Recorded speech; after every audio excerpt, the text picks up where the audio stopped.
အမေရပဲပုံလဲသူ့နေပြီအမေမီးစားတာမီးသေးလို့ရတာဗောမီးသေးရတာဗောမဟုတ်ဘူးမီးရစားရတယ်အမေကဘာဖြစ်လဲခဏဖျောင်းလက်ကြတော့ကိစ္စကမယုံဘူးတဲ့ဘာဖြစ်လဲကျိုင်းကိုမီးဆိုပြကျိုင်းကိုမီးဆိုပြတာမာတဲ့မီးရဲ့နော်ဒီနော်ဟုတ်တယ်မလားဟုတ်ပါတယ်အော်ကောင်းတယ်ဟုတ်လေဟိုတည်းတာကြီးပါလို့အားရအောင်တော့လာမယ်နော်မြေတားပြီးဆောင်းရှောက်မှာခုနကတော့ဒီနော်အားရတော့မယ်ဟုတ်ပြီဒါပြီအမေ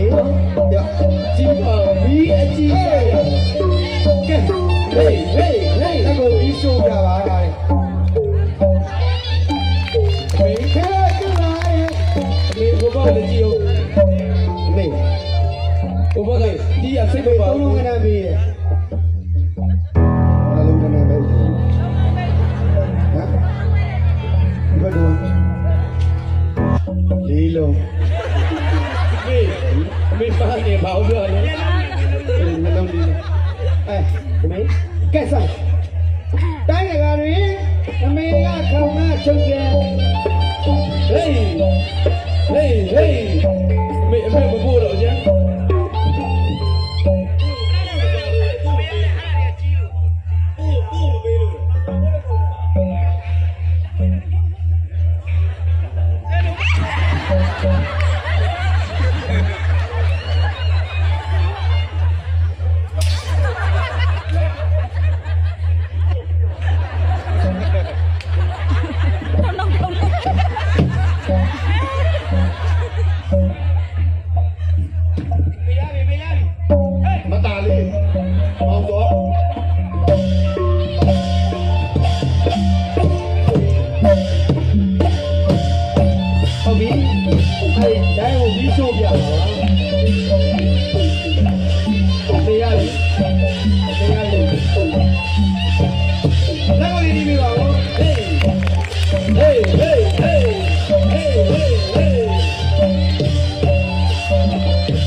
ရင်ဘက်ကိုမျက်နာကိုဖြောင်းနေချပြရ